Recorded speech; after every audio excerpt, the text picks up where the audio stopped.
to get into today.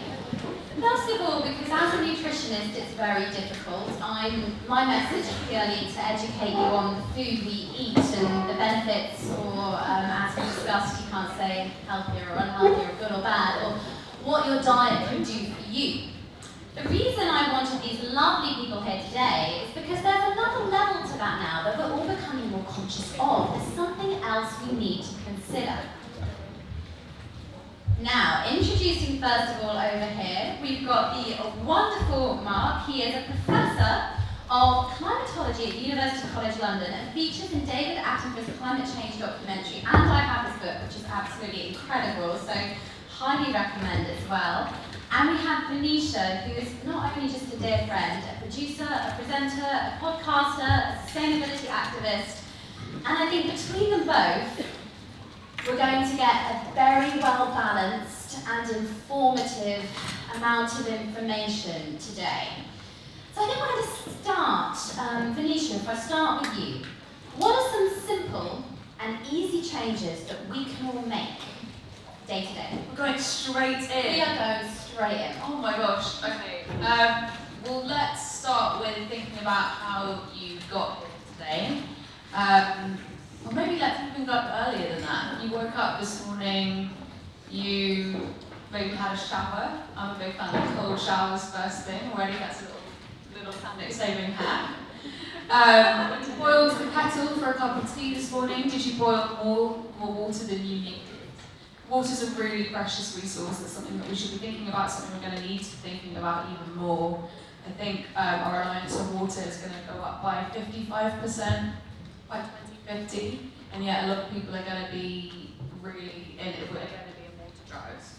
Is my mic okay? I feel like I'm coming out. Yeah, you might just wiggle it around a little bit.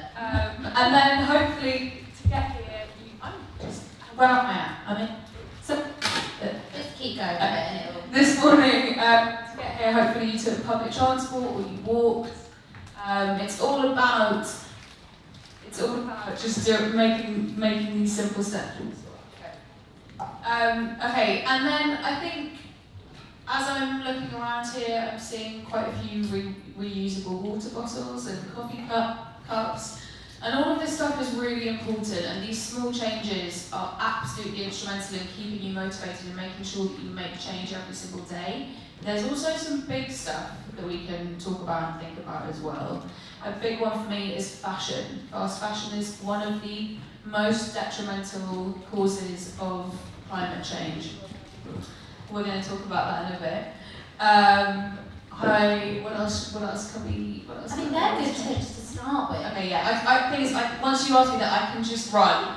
So it's good to rein me back. I think to go into depth more, so we know why we've just discussed a few of those. Mark, do we really now have only about 10 years to change or limit climate change? Is that true?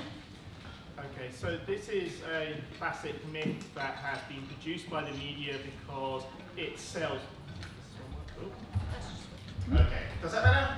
Yeah, okay. So the 10-year thing is a bit of a myth that's been produced by the media because it sounds good. Only 10 years to save the planet.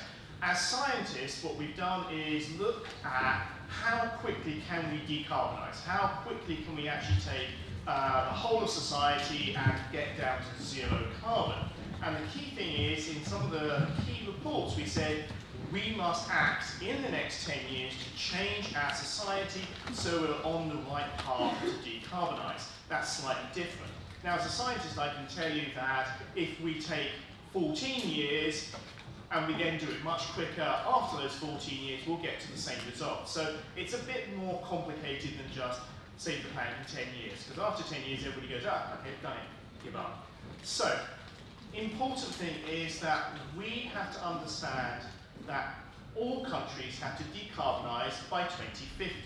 Now, so that's only in another 30 years' time. That's removing all carbon from our society, and that's all countries. So that's the first thing. Second thing is, if you think about it, countries like ours are much better prepared. We have a fantastic economy, we have incredible sort of entrepreneurs, we could decarbonise much quicker. And so therefore we need to have a better ambition, perhaps 2035, and we should be able to do it in, say, 15 years. Now there's a sting in the tail, because all of this is to try and keep temperatures to 1.5 degrees. We've already increased temperatures by 1 degree, and you've seen recently the effects of those in, say, Australia and elsewhere around the world. Key thing is that even if we get to 0 as a global society by 2050, what the scientists forget to tell you is after that, we will still have to suck out carbon dioxide out of the atmosphere to make the atmosphere balanced, so we get to just 1.5 degrees. So it's a huge ask, but actually all the things that we're going to suggest are win-win. They improve and save the planet, they also improve and save your lives and your children's lives as well. So it's all very positive. Well, yeah, I mean, it's nice to have the science behind that as well, and what we actually have to do. It's also quite scary. You mentioned the Australia fires, and that's something that I think we should raise today, because there's a lot of media talk. My cousin-in-law is Australian, and she said she grew up believing that they were arsonists lighting fires in the forests, whereas perhaps they were media headlines covering the fact that climate change, I don't know at all, is actually really happening. Venetia, I know you predominantly for the fact that you are so well informed and spoken about one area that I don't think I'd ever thought of before you raised the topic to do with climate change, and that's fashion. What impact is fashion having, contributing to what Mark's just discussed? So currently, the textile industry, it causes 10% of carbon emissions. And a big component of that is fashion. Now, I didn't come out of the womb a slow fashion advocate at all. I absolutely loved fashion. I wore a lot of fast fashion. My happy place was Zara. I just didn't think about the impact that those choices of me buying from ASOS were having. Every single thing that we do, whether it's fashion, whether it's food, it has an impact. And there was a chain of events that got your clothes to your body before they reached the shop or before you bought them. Someone somewhere made them. And currently in fast fashion factories, people are making up to 100 pieces of clothing per minute. And to put this into perspective for you, there are 7 billion roughly people on the planet. We make 80 billion pieces of clothing every single year. We are at peak stuffication. We do not need all of these clothes. And what's so distressing about it, and I completely understand, I sit here as a white privileged woman, I'm so aware of that. But the clothing that you are buying and that you're seeing on the high street and online is not supposed to be that cheap. It's only that cheap because someone somewhere is paying and they are not getting paid a living wage. Yeah, I mean, emotionally speaking, it's a very emotive subject, and I can only think of the common, I guess it's on programs like Love Island, where you always see advertised these very stereotypical, you're at uni, you're on a budget, here's where you go to buy your clothes. So you're right, it's something that we can all do and all make a change, and maybe recycle a bit more. I mean, I use Depop. Yeah, Depop's great. So there are some really easy ways that we can slowly start to change our habits. If quitting fast fashion for good seems like too much of a milestone for you, that's absolutely fine. A really good way to start is just by buying a little bit less. We need to do that in kind of everything, but with fashion, just buy a little bit less. Look at your wardrobe, organise it. Can you celebrate what you already have? Can you think of ways to style up the clothes that you already have? Then if you really want something new, could you potentially swap with a friend? Could you host a swap shop with your friends? That way you're not contributing to newness. And then if you want to buy something, you have, especially around here, an array of incredible second-hand shops, charity shops, vintage shops, and of course online Depop. Depop is a really, really great app. And there's also eBay. There are so many options before you think of actually buying something completely new altogether. Yeah, completely. And Mark, do you have anything to add to that before I go into the farming question I'm going to ask in a minute? So one of the other interesting things you should do is look into the companies you're buying your clothes from. So I started working with a company called Sheep Inc. And every merino wool jumper that they produce is actually carbon negative. I should have worn one, but they have a little tag which has a QR code on it. You can scan it, you can find out exactly which sheep it comes from, you can find out which farm it comes from, all the husbandry, so you get all the tips for looking after the sheep properly, and then they show you how much carbon it's taken to get it to you, and then how much they've offset it. And they're offsetting their carbon by 10x. Okay, so that's 10 times the amount of carbon that goes into that jumper. They will do an offset scheme to make sure that's taken out of the atmosphere. So I think it's really important that you look into who you're buying from, and you have incredible power. You have the consumer pound, okay? So if you all shifted to a particular company overnight, suddenly everybody else will have to follow. And so again, I think that you forget how much power you have as individuals and as customers. And I think it's really important that sometimes you say, okay, I could buy that t-shirt, I could buy that t-shirt, but hang on, why don't I actually buy something from this company, and this is actually going to last me 10 years, and I'm going to be incredibly good looking and sartorial elegance for the next year or two. So it's the idea that you build your wardrobe up of stuff that's going to last, not necessarily, oh, it's a fantastic t-shirt with a slogan. Yeah, no, and it was an area that until I'd seen Venetia online, had Mark on the podcast to discuss this as well, it was something I hadn't really thought about either, fashion. And now I'm always borrowing, hiring, posting back, borrowing from friends when I go on holiday. It's like a new thing. Could we now go into a very controversial area, especially for me as a nutritionist, but can we touch on agricultural farming? Who wants to go first on this subject? What would you like to know? Right. My question is, how does it impact the environment, farming?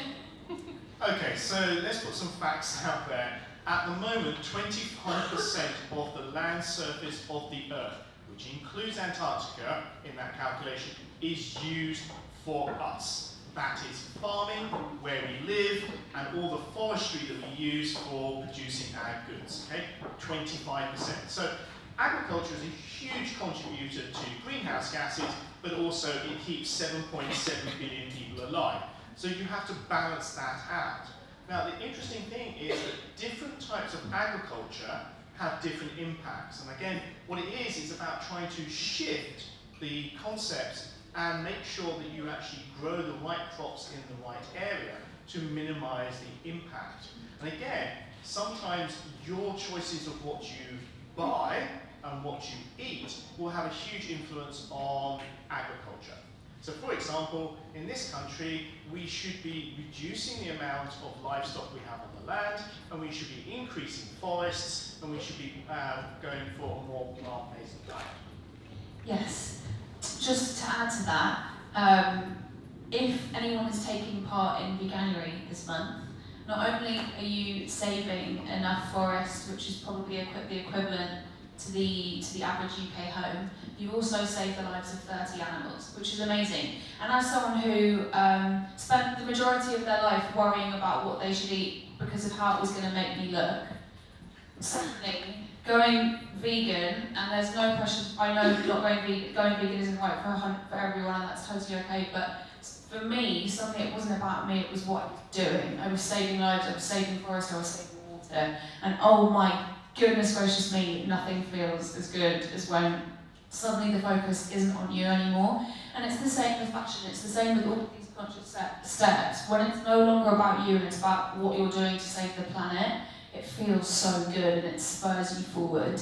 And quickly, can we also slightly touch on organic produce? Because unfortunately, organic produce is so expensive.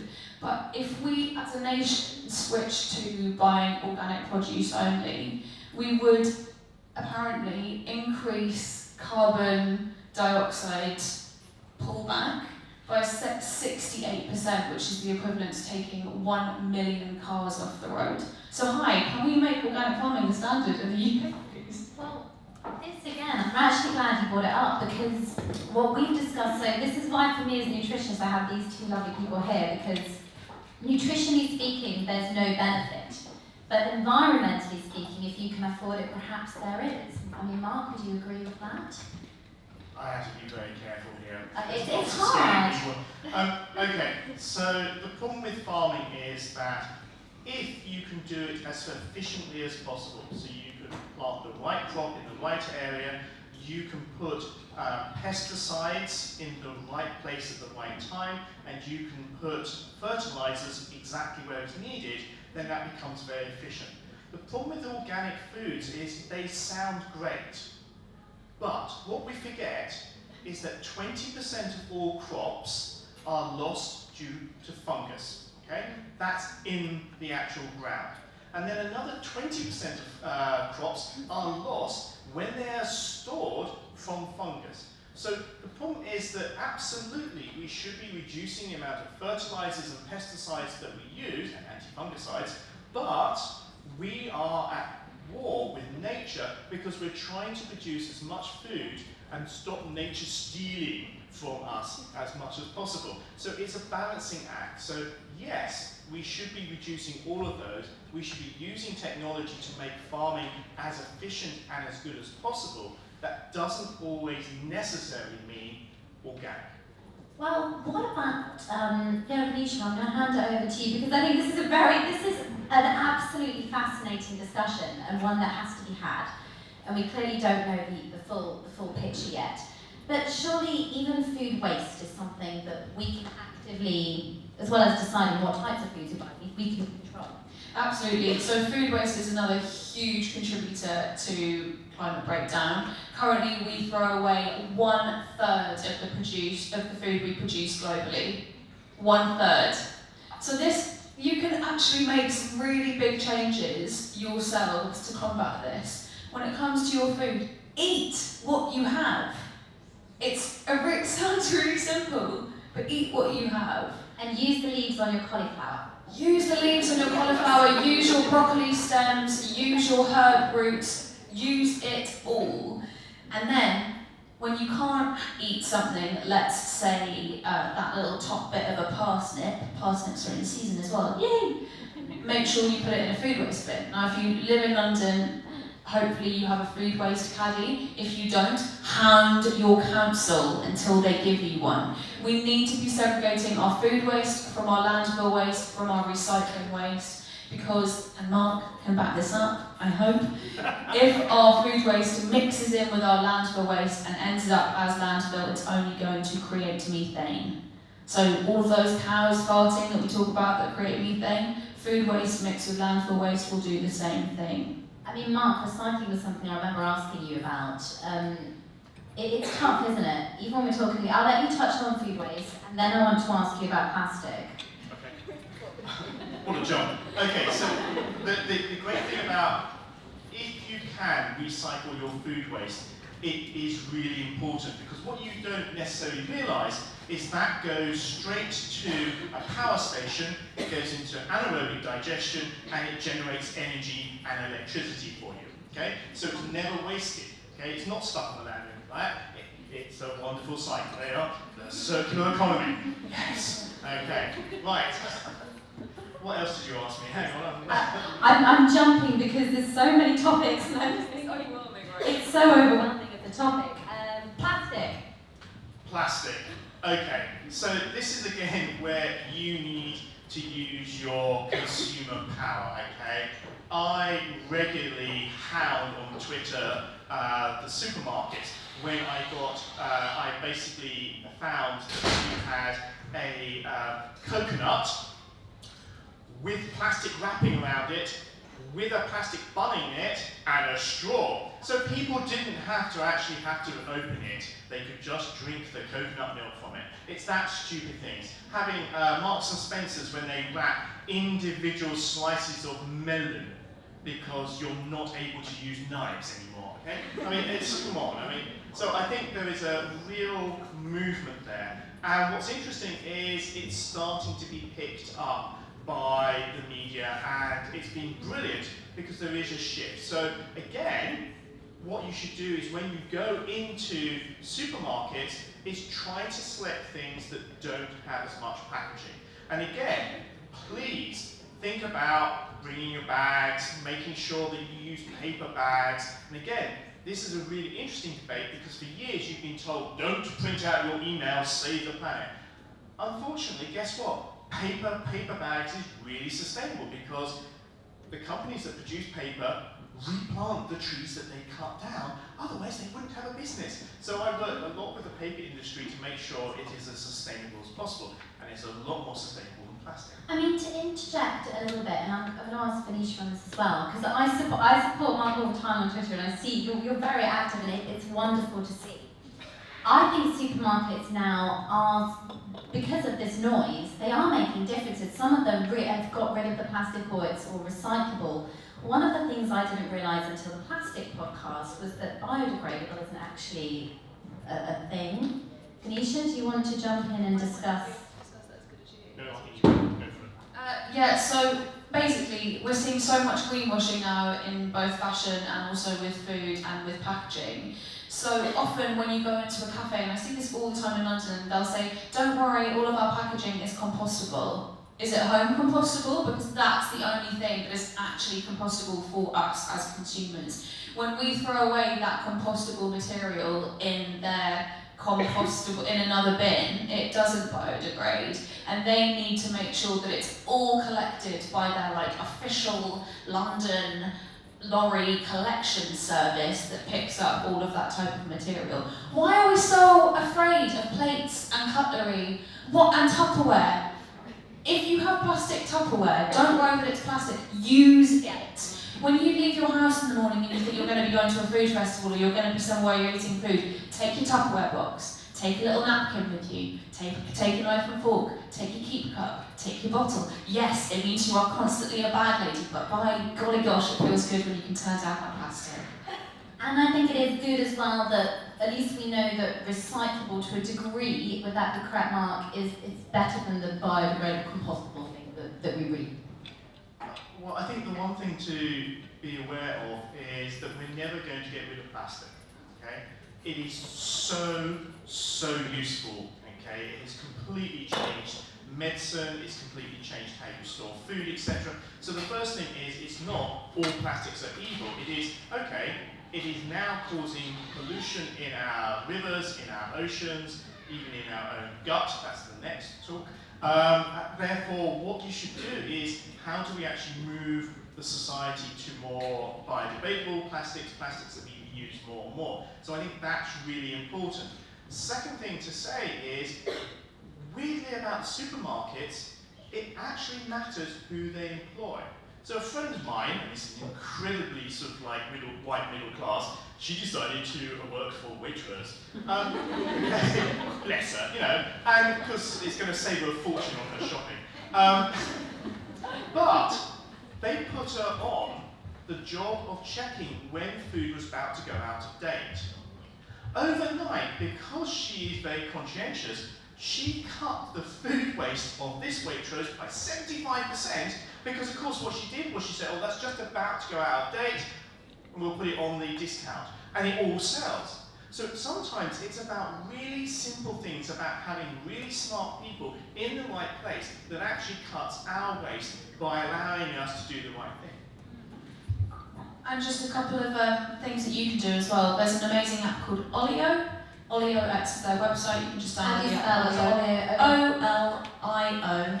And this means this will connect you to your community and it will prevent food from going to waste. So if you're going away for a week and you have a loaf of bread, 3 bananas and an avocado that would otherwise go to waste, you can just pop them on the app and someone will come and pick them up from you. Equally, somewhere like Planet Organic, they have a lot of baked dreamy goods lying around that don't get sold. On the app, they will advertise this, and at 9 o'clock, if you're walking past Planet Organic, you can go and pick up all of this incredible food. So there are some really cool people doing wonderful things. Oddbox is another one if you live in London.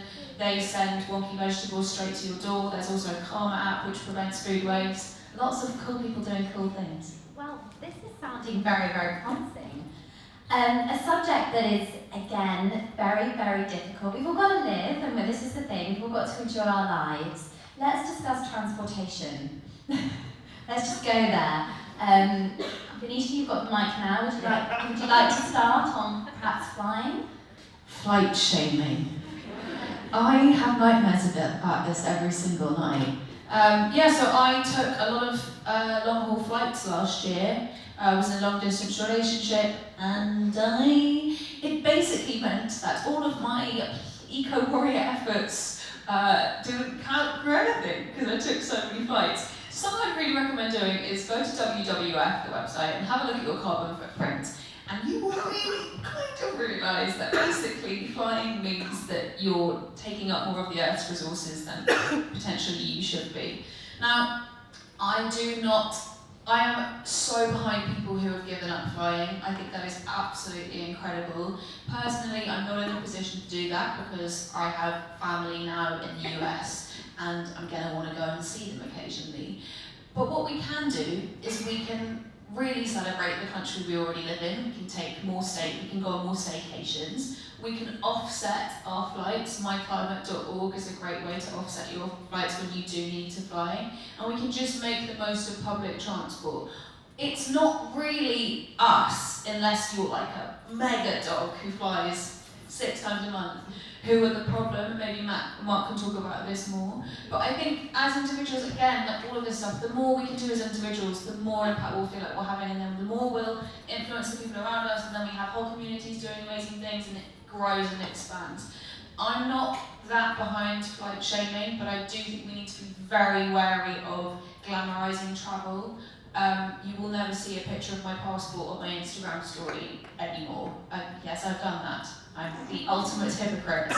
But I wouldn't do that anymore, and I just think we have to be a bit careful of the kind of glamorization of travel that's come from Instagram. Like Venetia said, I think being aware, it's just awareness, isn't it? You want to live your life, but I doubt many of you in this room are flying every single week. I mean, Mark, what are your thoughts on this? Before I open up questions, I'm sure you've all got so many.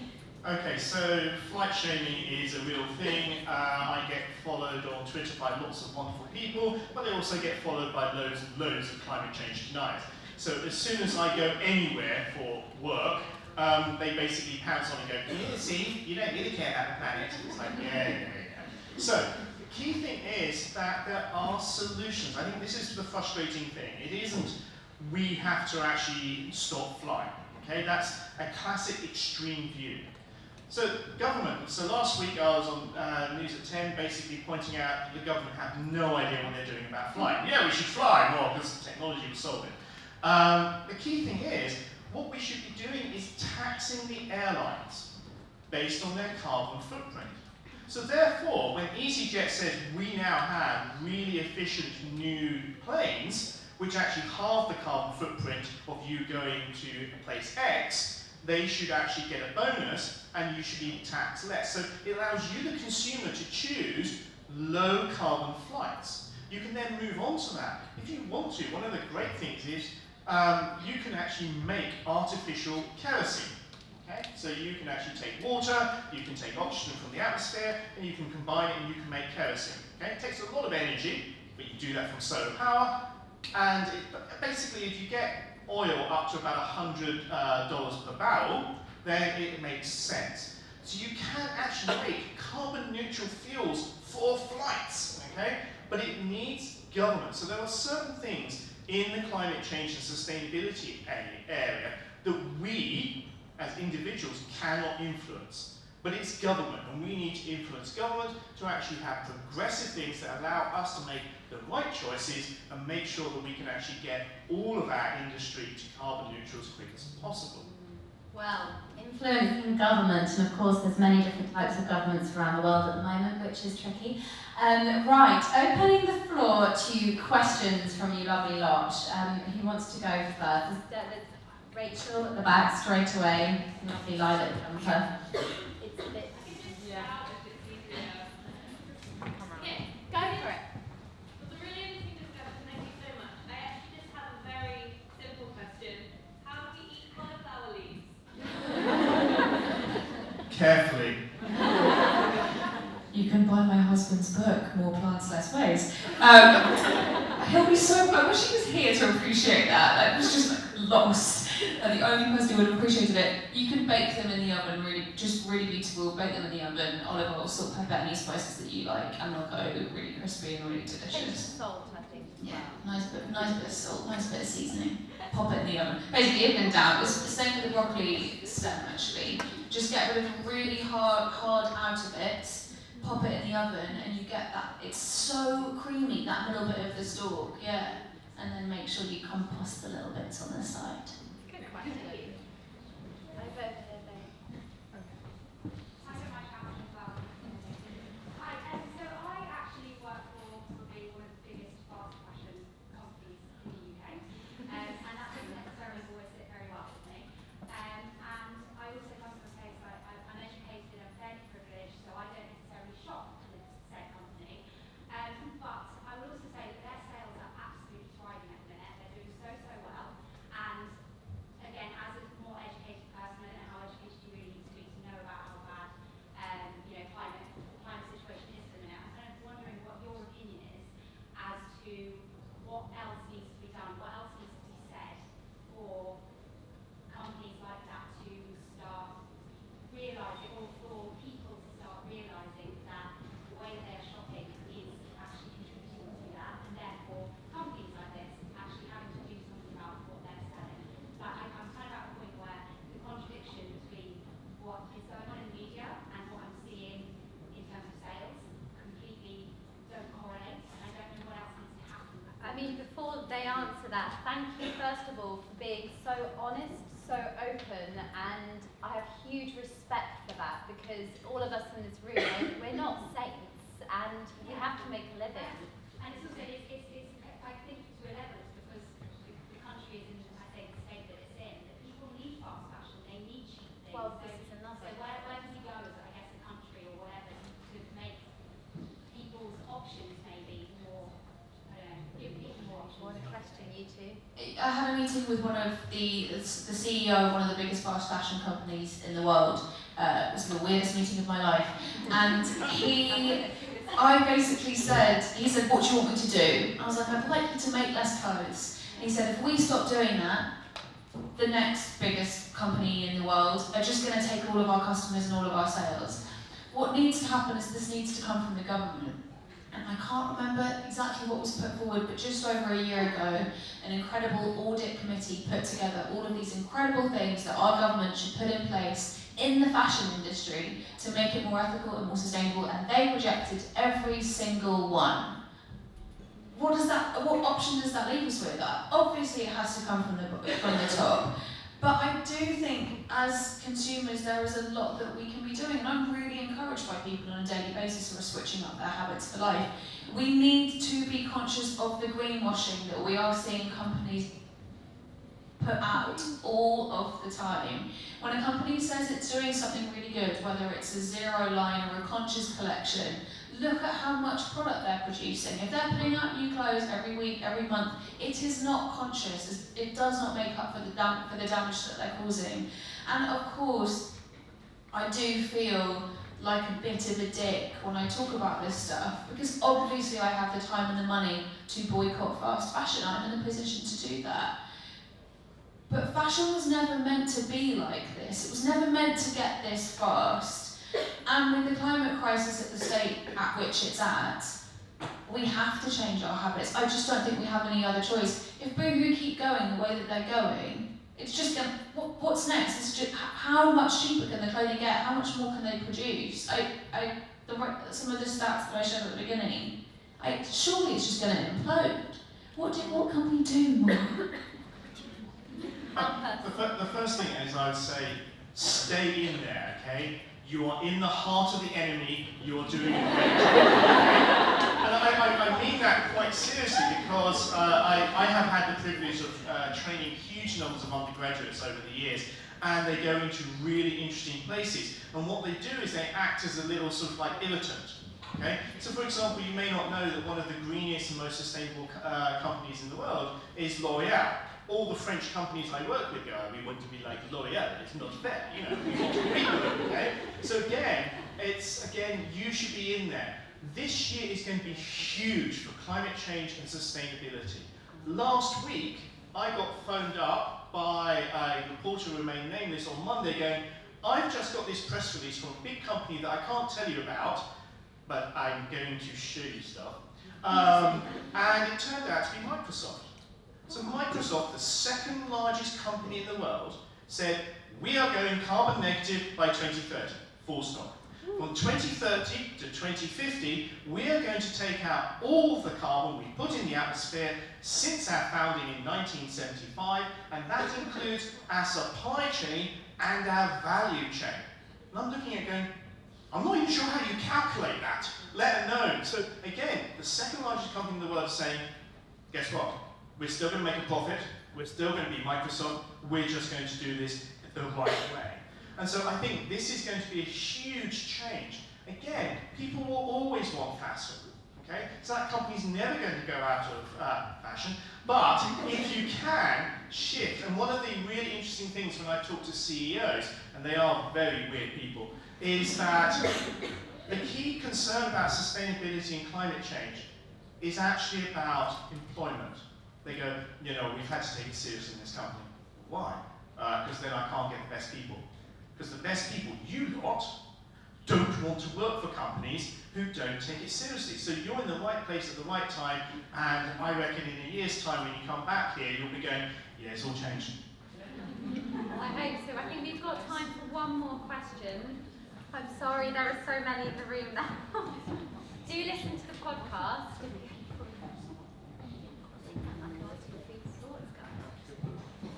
Hi, I'm Hannah. I live and work in Plymouth. I'm an associate nutritionist. Plymouth is a very socially deprived area. You move from one side to the other, the life expectancy changes by 10 years. Our recycling is only picked up every fortnight.